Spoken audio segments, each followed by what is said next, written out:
Activision Blizzard, a name that was once home to juggernaut titles the children enjoyed more than life itself. From Call of Duty to World of Warcraft, Diablo wasn't a game, it was a way of life. We all had friends that lived like squatters, with a room soaked in dipping sauce and the stench of dirty socks, clothes thrown about the room in a cluttered mess that was inconceivable at the time, and a computer that was never shut off. Because this guy lived on World of Warcraft, and he couldn't miss some important raid you could scarcely remember the details of.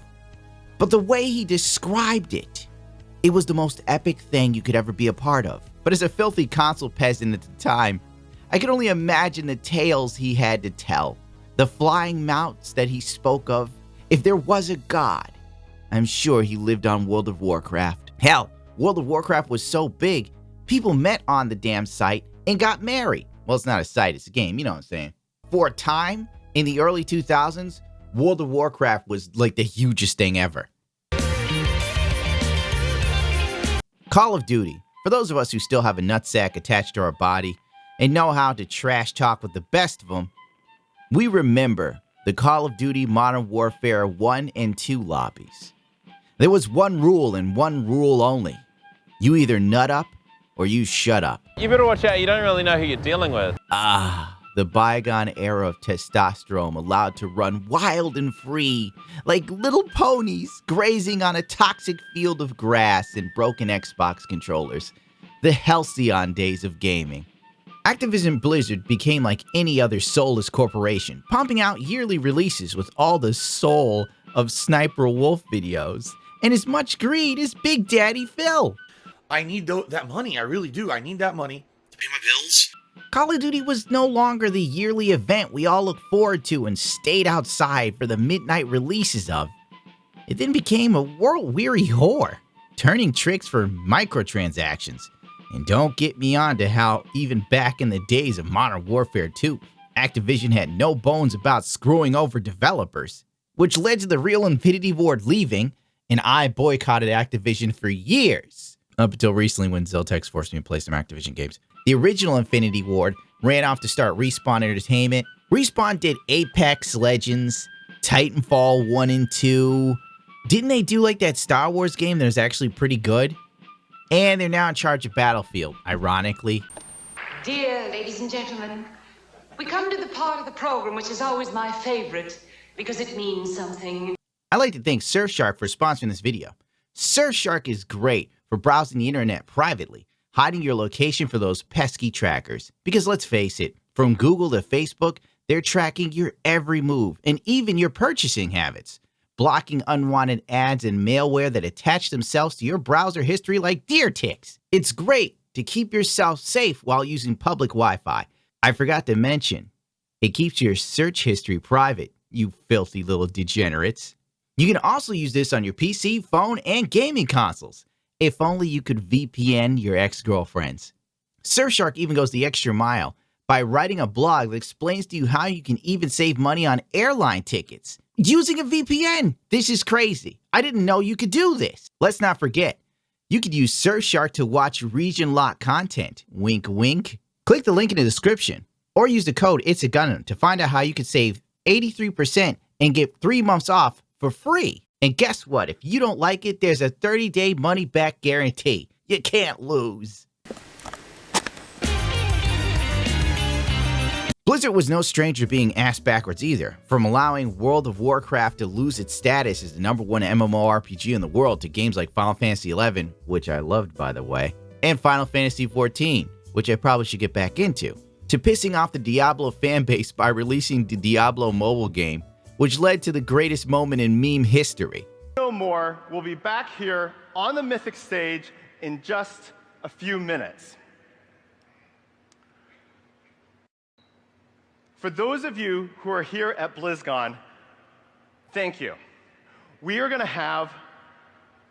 Sorry. Hey, just was wondering, is this an out-of-season April Fool's joke?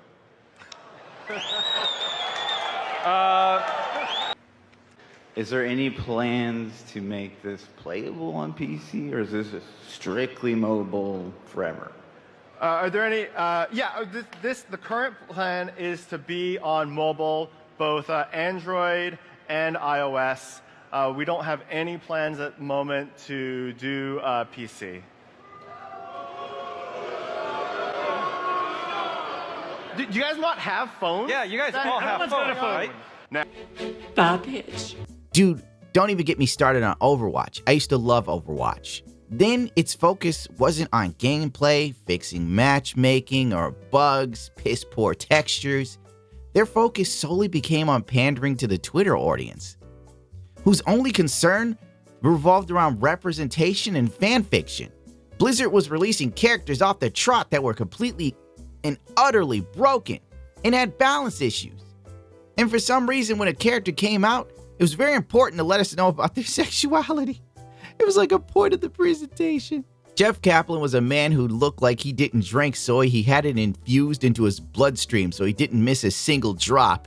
Well, he would come out on camera with his nasally voice and tell the Overwatch stands exactly what they wanted to hear, as the game slowly died in the esports scene like DSP's YouTube ad revenue. But don't worry, you can still buy shitty skins. Oh, I forgot to mention that they changed the XP rate of the damn game. You remember. It was because when you leveled up in Overwatch, like you got to 100, you like prestige or whatever. I know I'm using a Call of Duty term. And then you go back to level 1. And you could just like rack up levels easy at level 1. Like, well, 2, 3, 4, 5. You could get 5 levels in a match, right? Which meant you got 5 loot boxes. Well, that's not really how you make money. So they tweaked it so the XP was lame the whole way round and you still got your drip feed of loot boxes, hoping to squeeze and nickel and dime a few more dollars out of the kids, so you can have that stupid Genji Year of the Dragon skin. As the psychotic fanbase demanded more characters that were gay or non-binary, then the character Ashe dropped, and progressive Twitter went crazy. They started to scream from the rafters, "We demand more black women." Then some old concept art of Ashe got leaked where she just basically looked like a Latin chick, because that's what she was. And Twitter was like, "See, she was black before, you bigots." They went crazy, foaming at the mouth with rage.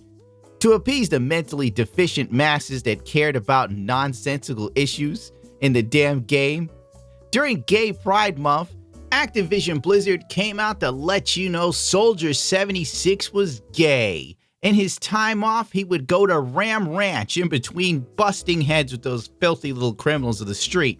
2 years after launch. Did you hear about our John? He's a gay man now. It's speculated that Reaper is also going to be gay later on to explain why they hate each other.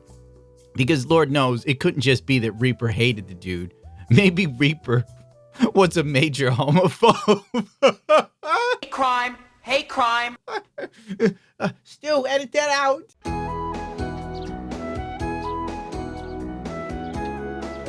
But for real though, you know they can't leave it like that, because that's where people will take it in 2022.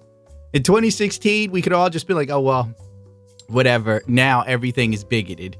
And the only thing I could think was, why do they hate each other so much then if they're gay lovers? Were they like fighting over the custody of a small dog? Yeah, you know, hi gay. And since there's no story to the damn game, you don't know what the hell's going on. He's out of line, but he's right. As you go down the timeline of Activision Blizzard, it just seems to be tumultuous to say the least. Let's not gloss over Activision screwing over their workers royally. From Blizzard employees being underpaid, to Activision Blizzard doing record profits in 2018 and laying off 800 employees. And one of the most corporate dickbag moves of human history. We're doing better than ever. Profits are way up. Billions made. Now don't let the door hit you on the ass on the way out.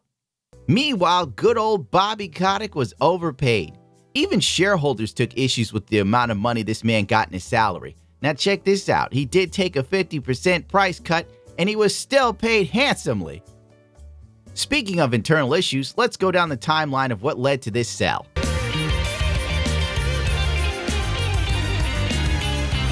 Jeff Kaplan quit Blizzard after 19 years of being in the company on April 20th of 2021 without warning, only leaving behind a cryptic message. I will attempt to read you the Jeff Kaplan message in my best Jeff Kaplan impression. I can't keep this up. Never accept the world as it appears to be. Always dare to see it for what it could be. I hope you do the same. GG, Jeff Kaplan. Perfection. At first glance, I didn't think much of it. While hardcore Overwatch fans studied the letter backwards and forwards looking for secret messages, as if Jeff Kaplan left behind the Dead Sea Scrolls and somehow they would find clues to the first black woman in Overwatch. Jesus Christ, she's dead. She's dead. Why are we? She's dead. We're not gonna fight like for years. On July 20th of 2021, a lawsuit was filed following the 2-year investigation into the company's allegations of discriminations against female workers. Crazy stuff. Some of it admittedly sounded funny, like dudes coming to work hungover and leaving the work for the female coworkers, like they were delegating it. Like, Stacy, I'm too drunk, you do this. Rated A for autism. Oh, I'm fine. I just have to, I'm just gonna go get some paper clip. Morning, ladies. I'll just be in here if anyone should need me.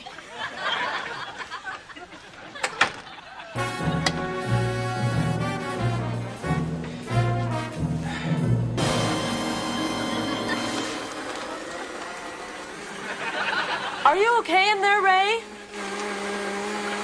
I'm fine. I'm just looking for paper clips.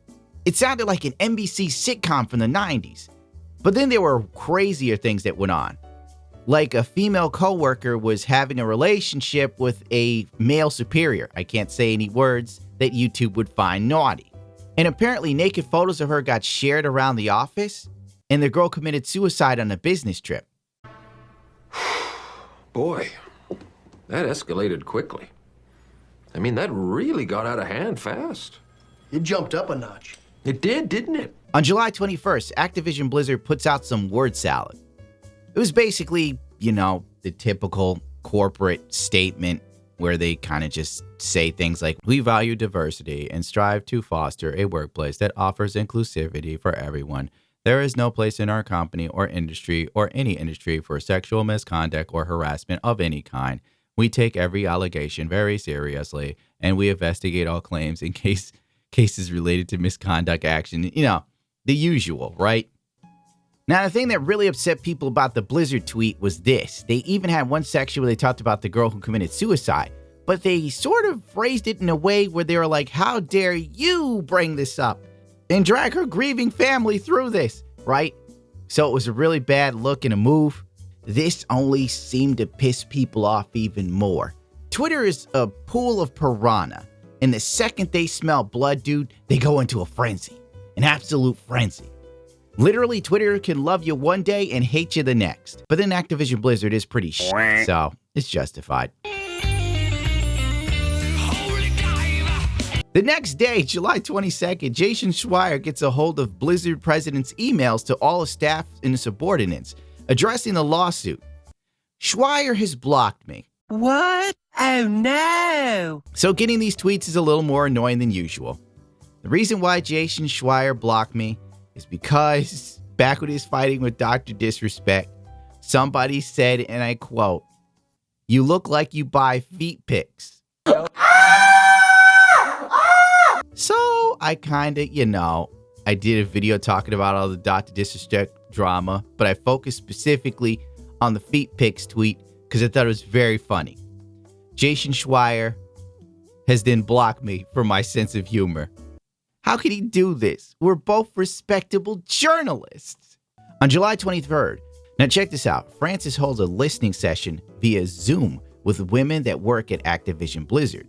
The Activision Blizzard spokesman confirms to the Wall Street Post that on the same day as the call, Townsend steps down as the executive sponsor of the Activision Blizzard Kings Women's Network, which means that was an incredibly bad Zoom call. Flint Dicker, and you're watching the f***ing news. I know this has no place in this video, but while looking for photos to Photoshop, obviously editing this, I clicked the wrong thing in the Google tab while searching images, and I somehow ended up in Frances Townsend's feet. Oh my. Apparently she has a wiki feet page dedicated to her. I just felt I had to share this information with you, and I'm completely confused as to how did the wiki feet guys get all these pictures of her feet. By the way, her feet have been given 4 gold stars for nice feet. Spirit fingers, mama. 2 days later, on July 25th, the senior system designer Jeff Hamilton tweets that production of World of Warcraft has come to a grinding halt as a result of the lawsuits against Activision Blizzard. And then this dude tweets out a Bible of things. Like, holy Christ. On the 26th, Activision Blizzard employees signed an open letter of support for the lawsuit. As you can see, things are going very badly. In fact, it's a domino effect of a hurricane. That makes no sense, but it sums up Activision Blizzard pretty well. On the 27th of July, Activision Blizzard employees organized a walkout in support of the lawsuit, both physically and virtually. On July 28th, the organizers released a full statement to Polygon. On the same day, I don't even know the times, bro, but it's like things just kept happening. I can only imagine how HR felt. What the f is going on there? Oh my God, a letter from Bobby Kotick. It has been a difficult and upsetting week, I bet it has, because the shares for Activision Blizzard were just plummeting. I don't really feel like reading a multitude of Bibles, but you know, it's the usual sort of stuff you'd expect from the CEO. Everybody matters, all lives matter, we're sorry, it came off tone deaf, we're going to do better, we're listening to people. He also said something to the effect of, you're strong and brave for coming out in the past and the present. On July 27th, yet again, God, the 27th was a bad day. World of Warcraft team to remove references that are not appropriate. You might have remembered this one because it was kind of stupid that even the World of Warcraft players are like, what is this? And it's like those typical sort of corporate moves where some bad things happen and they need to try and score some quick woke points. It's like, we're listening, we're doing better, we care. And the move to make was the in-game art that could be considered sexual imagery was removed. You know, it'd be a painting of a chick laying on a blanket. They came in and then they gave you some fruit. What's not offensive? I think fruit. I think we could have put a bowl of fruits up with a sliced lemon and it can't be misconstrued as sexual or tone deaf. To me, it's kind of weird. Like, Activision Blizzard takes out all these, like, pictures of women that weren't really that sexy anyway, but, you know, whatever. Boobs could be dangerous, I guess. I don't know fully. Be gone with those pesky pixelated breasts, those dirty pillows, and give me more fruit. Hi, sisters. Hate crime. Hate crime. On July 28th, Activision Blizzard employees walk out in response to the CEO's letter. Oh man, if Bobby Kotick thought it was a bad week when he put out that letter, little did he know it would be a bad month leading to the bad end of the year. He's like, this shall appease them, a letter of me kind of apologizing, but not really. I'm Bobby Kotick. Later that day, Ubisoft employees signed a letter of support. Riot Games also sent support through tweets. Ubisoft has faced similar allegations back in October of 2020. But hey, when someone else's neck is on the chopping block, shift focus to them, lest the guillotine comes for you. While Bobby Kotick's head was probably spinning from all the garbage that was going on already as shareholders were losing money by the millions, Kotaku posted about the infamous Cosby Suite. There were Facebook posts and messages that were exposed of the Cosby Suite at BlizzCon. I'm gathering the hot chicks for the cause. Bring 'em. Greg, you on the way? You can't marry them all, Alex. You misspelled at the Hilton bar. Come up to the cause. Jason Schreier then made the hugest mistake of his career at the time, in my personal opinion. He put out a tweet stating that he knew about the Cosby Suite for years and that he was doing his own investigation, which led to Twitter eating his whole ass like the booty warrior. See, the weird thing is, when you cultivate people and belief systems like these on Twitter, at some point the public hanging will come for you. Oh, wait, hold on. It was the Gamergaters who came for Schreier. No, I'm glad we've cleared that up. My God, Gamergate is the boogeyman of all gaming journalism. I can't wait for the day when it's over. And unfortunately, Gamergate won't end until all this generation of journalists are dead. They'll be talking about Gamergate until they're like 80s. You know, they're going to be in the old folks' home. And if they ever get interviewed, Gamergate's going to be like their Waterloo. It's going to be their beaches of Normandy. On July 30th, Ubisoft Open Letter Group issues a final response. Further reports drop. Media publications such as IGN and Vice conduct interviews with sources claiming to be former and current employees, as well as accounts that corroborate the experience of sexual harassment from Activision Blizzard and its employees. These reports are outside of the official lawsuit. Here's one from the Vice article, an interesting little tidbit, because I'm trying not to make this video 40 bajillion years long. One of them asked me, when was the last time I was personally penetrated? And if I liked being personally penetrated, and how often I got penetrated. Michelle told Waypoint, I was furious and felt humiliated. So I took the free swag and left. That must have been some damn good swag, in all honesty. I know, like, this is a very bad moment here, but the fact that this chick had this dude being the absolute worst pickup artist in God's history of mankind, despite all of that, she was humiliated, pissed off, but still took the free Blizzard swag. And that is a testament to how good these swag bags are at some of these events. J. Allen Brack leaves Blizzard to, and I quote, pursue new opportunities, like not being canceled or being like implicated in anything. In the month of August, Activision Blizzard had to issue earnings calls while members of staff abandoned ship.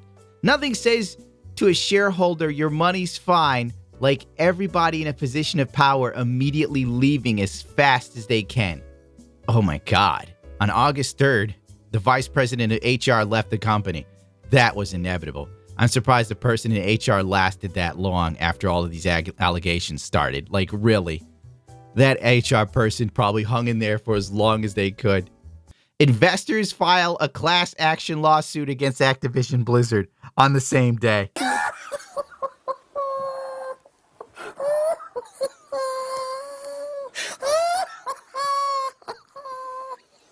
On August 11th, Activision Blizzard confirms the departure of Diablo 4 director and lead designer.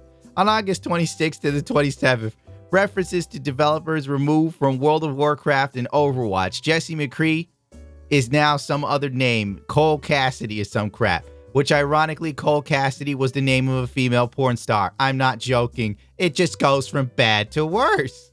Oh my God. Oh, it's like working here at Dickbag Productions.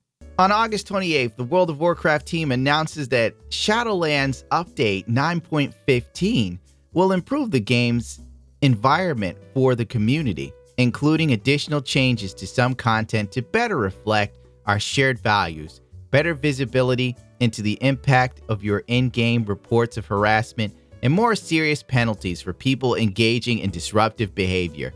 Ah, you gamers, if you're caught doing anything bad, especially towards women, did you make a sexual reference there, Toby? Guess what? You're banned for life. Like, my God, a woman committed suicide. And Blizzard's kind of like, well, you know, we did an internal investigation, didn't see anything. But God forbid, if you, I don't know, somehow harass a woman in World of Warcraft, you're looking good, Stacy.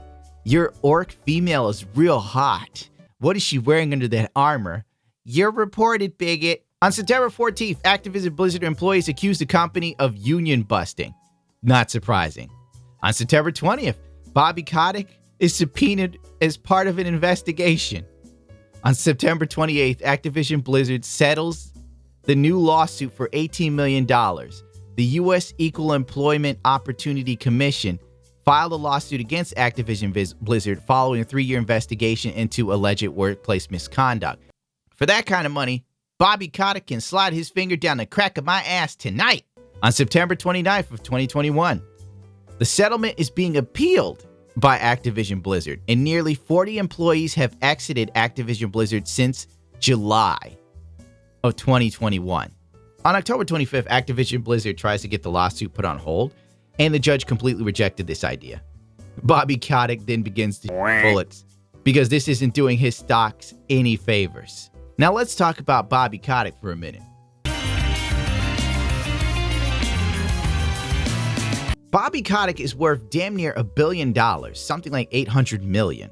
And after this Xbox acquisition goes through, he'll sure as hell be worth well over $1 billion.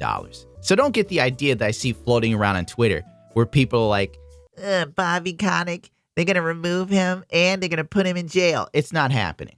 All right. You know what Bobby Kotick's got going on? He's got a golden parachute like no other. By the end of all this, the person who's going to win the most is Bobby Kotick. He's out of the gaming industry. He's no longer the biggest villain ever.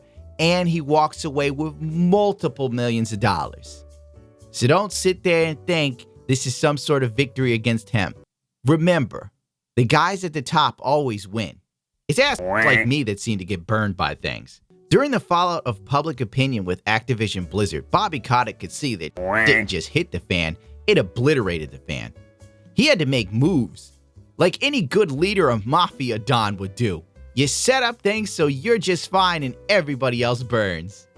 He decided what he needed to do was win back public favor. This is a move that everyone probably has thought about.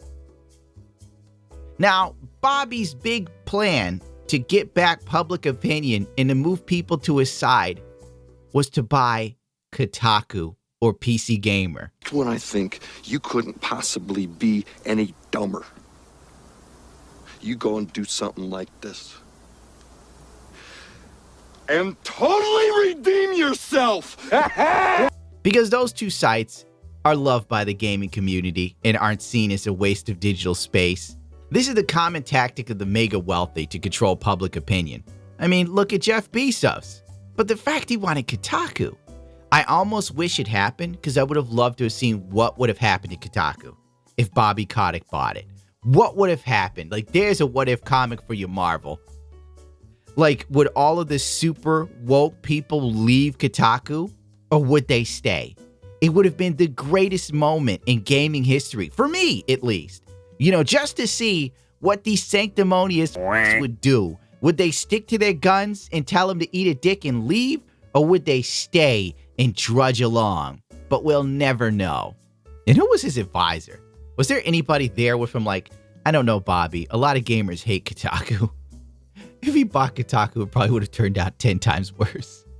And that would have been another great possibility that we'll never know. But in some alternate reality, it exists.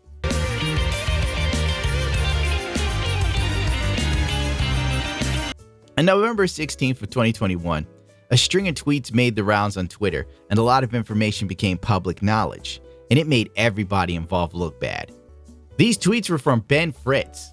A woman who worked at Call of Duty Studio Sledgehammer said she was, I can't say that word, twice by her supervisor after she was pressured into drinking heavily. She reported the incident to HR, but the company took no action. Bobby Kotick, a longtime chief executive of video game giant, blah, blah, blah, blah.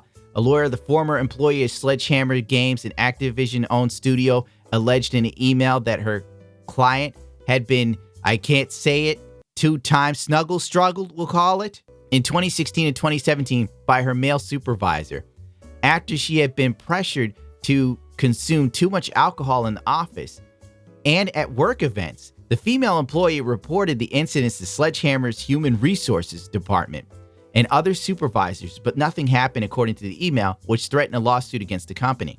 Within months of receiving the email, said people familiar with the situation, Activision reached an out-of-court settlement with the woman who had reported one of the incidents to the police. Mr. Kotick didn't inform the company's board of directors about the alleged snuggle struggle or the settlement, said people with knowledge of the board.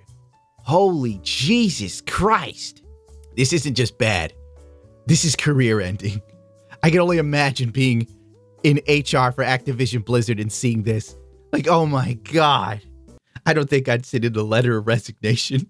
I I would calmly pack my stuff, put it in the suitcase. They're like, HR representative, it's a Gundam. Where are you going?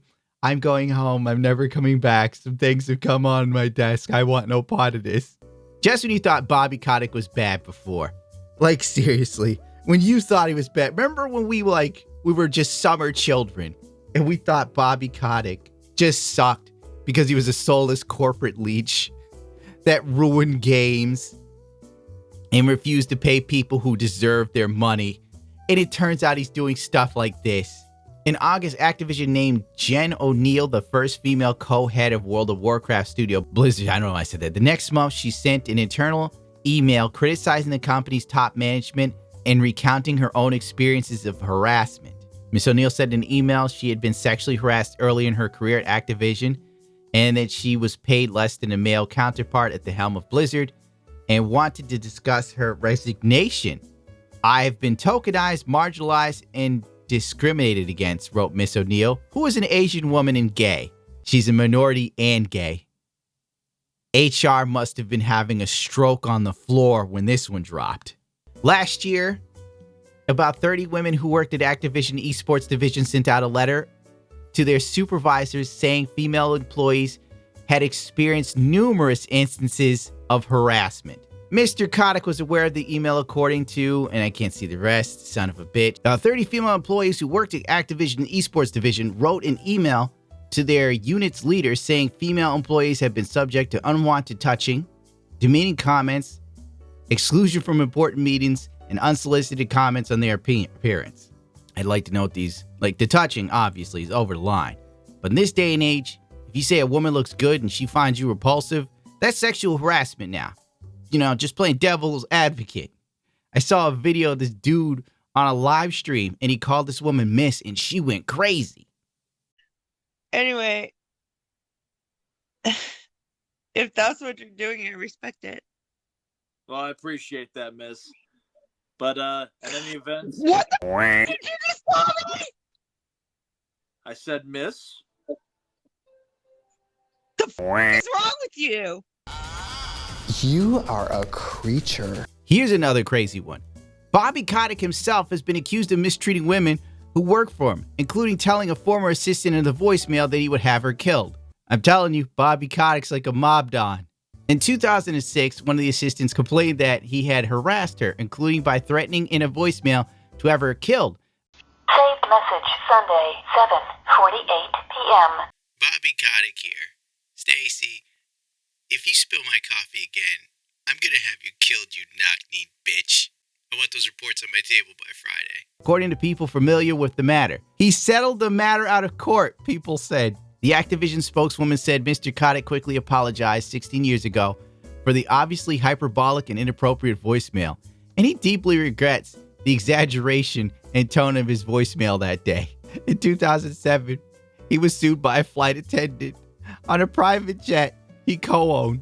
The flight attendant claimed the plane's pilot had sexually harassed her. After she complained to the other owner, Mr. Kotick fired her. The defendants denied the allegations and a separate action related to legal fees in the case. An arbitrator, citing what he said was sworn testimony, wrote that Mr. Kotick told the flight attendant and her attorneys, "I'm going to destroy you." A spokesman for Mr. Kotick denied that he said that. In 2008, they settled by paying the attendant $200,000. According to the arbitrator's decision, the spokesman for Mr. Kotick said he couldn't have fired her in retaliation for complaining because she never complained directly to him. Bobby Kotick can threaten me tonight. Just $200,000 cash money. No taxes, none of that bullshit. Bobby Kotick can shoot me with a paintball gun for that money. Get Bobby over here.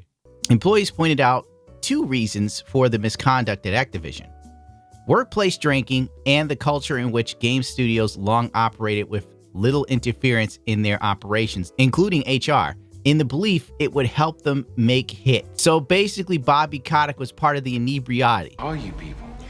We're a group bound by the creed that humanity is better and more noble after very nearly 2 drinks than at any other time. My God. You're the inebriati. We prefer the term Knights Tippler.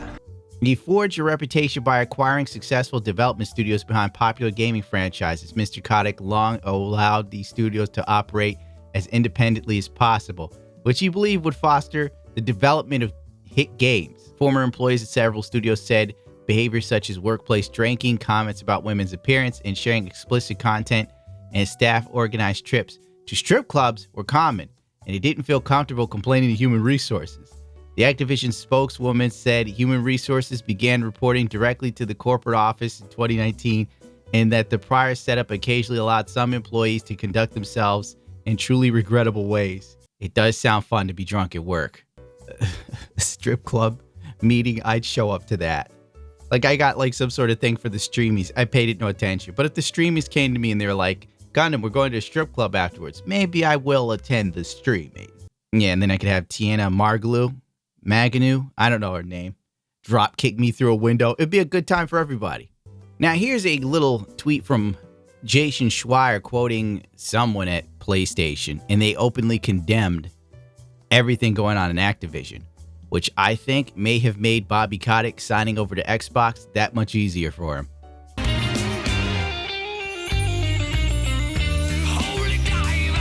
On January 18th, Microsoft acquired Activision Blizzard to the tune of $70 billion. If you had stock in Activision Blizzard, Christmas just came again, because Microsoft was paying damn near double what the shares are worth, like 40% more. My God, why didn't I buy any stock in Activision? After the acquisition went through, PlayStation stocks dropped by a couple points, so they lost about $8 to $10. Microsoft will be the third largest gaming company by revenue, behind Tencent and Sony after this deal closes. Microsoft expects the Activision Blizzard deal to probably finish in 2023, which means most likely Bobby Kotick's going to be in charge till then. Despite everyone sitting there thinking, it's the end of Bobby Kotick, he's leaving right now. Like, this deal went through and people were acting like Bobby Kotick was leaving today. It's ridiculous. This also comes after Microsoft buying, Bethesda for $7.5 billion? Wow. Could you imagine how that would feel as Bethesda? You get $7.5 billion, but Activision Blizzard is worth $70 billion? Jeez, they get an extra zero you don't get. That would piss me off if I was Todd Howard. God, I really wish I knew this was going down. I would have bought stock so fast. I need insider trading tips, damn it.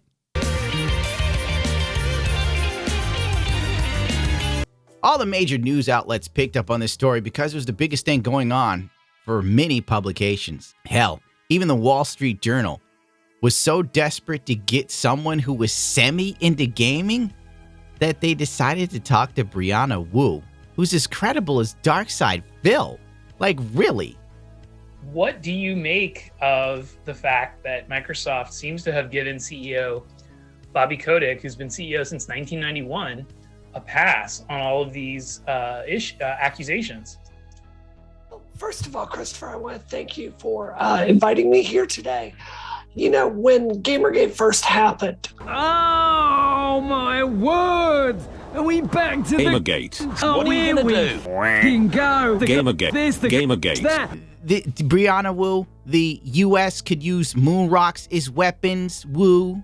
Everything is Gamergate, Brianna Wu. The developer that has no developed games anyone can think of. Maybe like one Steam Early Access game, who knows? The person who made a fake hate thread in the Steam community post about herself to try and drum up hate for herself to use politically and to get points online to seem harassed, but forgot to log out of her own developer account, thus exposing herself, Brianna Wu. It'd be funny if it weren't so pathetic. No, what the heck, I'll laugh anyway. The person who was running for Congress and the platform was Gamergate. To people that weren't being given a fair shake. Then, in 2014, I found myself in the biggest fight of my life. I was targeted by the alt-right in a hate group known as Gamergate. Great work, Wall Street Journal. What a good get. There's someone who I would see as credible for information in gaming. But me pointing all these things out would probably mean Gamergate, because everything's Gamergate. I'm surprised coronavirus hasn't been linked to it. Holy Christ. The transaction may have been a victory for Bobby Kotick. No shit. Activision's longtime chief executive, whom critics had sought to force out over controversies, Mr. Kotick negotiated a big premium for investors. Microsoft is paying $95 a share, which is roughly 45% over the company's stock price before announcement, though only slightly more than the trading price before the scandal broke. Any way you slice it, he somehow saved his own ass and is getting rich off of it. It's crazy. This also confirms what I said earlier. Mr. Kotick will stay in his role until the deal completion. Then the expectation is that he will step down as chief executive, though he could move into advisory roles, according to two people with knowledge of this plan who would speak only anonymously because the talks were private. So basically, Bobby Kotick wouldn't even have to really leave. Like, he wouldn't be in charge, but he'd still be in the mix, which would drive a lot of people on Twitter stir-fry crazy. Long story short, games will become exclusive to Xbox, but not games that came out previously. So those will stay up, but I think future things might change. Will this change what we'll be able to offer our partners and how we structure our agreements? We will honor all existing commitments to post-close. As with Microsoft's acquisition of Minecraft, we will have no intention of removing any content from other platforms. But future content, you probably won't get. I forgot about this fact. Jason Schreier immediately started tweeting he's going to contact some friends in Congress or something so that the Federal Trade Commission could pay attention to this deal because it could be antitrust, which I don't know. It's video games. Is it really antitrust? I don't even care. You know, antitrust is them tapping your phone and seeing what the hell you're doing when you're taking your butthole pics. Not this. But what do I know? Aside from the Federal Trade Commission's normal structure of any big corporation merger or acquisition, it's unlikely that Microsoft's proposed purchase of Activision Blizzard will raise any red flags in terms of antitrust laws, any more than Microsoft purchases of Bethesda's parent company ZeniMax did in 2020. Obviously, if Microsoft can buy Bethesda and no flags go off, I doubt this will do anything. With all the damage done to the reputation, Microsoft buying it was the only feasible option. With Phil Spencer at the helm, people will soon forget about the stench of Bobby Kotick.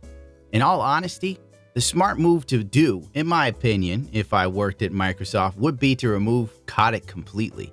Having him there in any role or position that would be considered even honorary would just piss off people against the brand.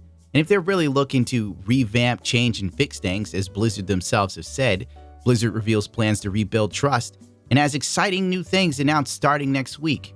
The move would be for Kotick to leave completely. But I don't really know, nor do I really care. I mean, at the end of the day, it doesn't affect what I get to eat for lunch. Can of tuna. Not cheap tuna, by the way, so don't you dare send me anything bad. Now, there may be some things I missed because I tried to condense this into under an hour. Even after this went off, there was a developer meeting with Bobby Kotick that was live streamed, but I couldn't get a copy of it because obviously I'm not a developer and I don't know if any of them recorded it. But from what I was able to hear about this meeting, it left a lot of people pissed. And I can only imagine what exactly went down, but we'll never know. Maybe a developer will reach out to me, but then at that point, would it matter? Because I don't know if I'd do another video on this again. I figured I would try to explain to people what exactly was going on in a condensed way with a little pepper of humor here and there. But frankly, a lot of things that happened at Activision Blizzard weren't funny. And it has done nothing but further tarnish what was once a great development company. I mean, Activision Blizzard made some great games. Games that changed gaming as a whole. I mean, Call of Duty alone for a lot of people was just legendary. And now you look at it and it's just absolute garbage. Maybe it's a sign of the times. Oh well, that's enough of this for me because frankly, I'm the idiot who has to edit this now for the next couple days. So, adios, bichachos.